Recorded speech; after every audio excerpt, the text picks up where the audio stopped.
Alright, so before I show you guys the steps to recreating the American flags design, let me explain to you just kind of the basics of Illustrator.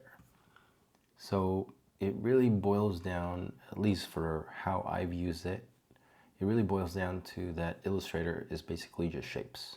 So if you can, this is your move tool, I'm going to switch over to my shapes tools right here. So here's the rectangle tool, rounded rectangle tool, ellipse tool, polygon, star, and flare.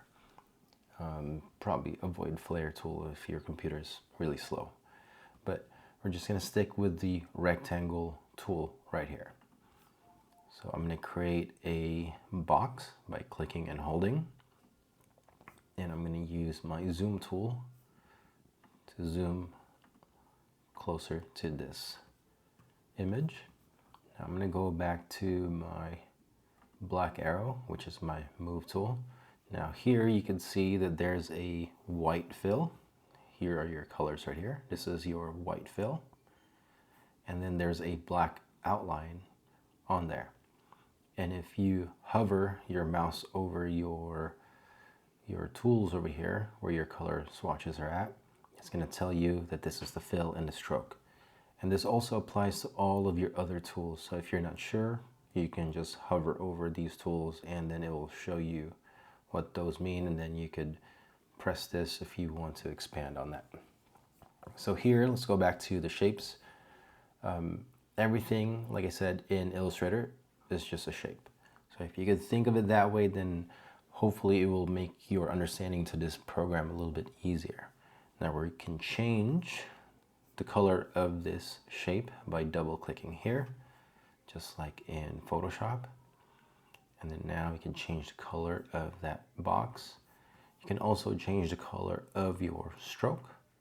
Same thing, double click, change the color of that, and it looks like that. So that's the basics of this. For this assignment, I'm going to have you guys not use the stroke on the shapes. So you're just going to focus on creating a shape, and you're just going to focus on the fill portion of this. So because you're just going to focus on the fill portion, I want you to disable. You're going to click on your stroke selection right here, your swatch, and I want you to disable your stroke selection by clicking on this none area right here.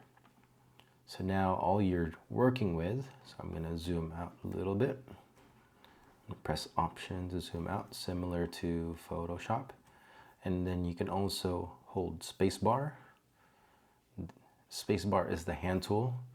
Spacebar is a shortcut, to the hand tool, so I can press spacebar and I can move my document around. And then if you zoom out enough, you can see now that you have this box without an outline to this thing. So that's how you're going to approach recreating the American flags design. So now let's go back to this thing. The other thing I want to show you is the star tool. So here's your star tool. And then if you just use your mouse and click and drag, it allows you to obviously create a star. But if you want your star to be perfectly aligned, you're going to need to hold down Shift so that you can create your star in perfect alignment to that square that you just created. And then you're going to let go of your mouse first before you let go of Shift. And that's how you create your basic shapes to recreate this design right here.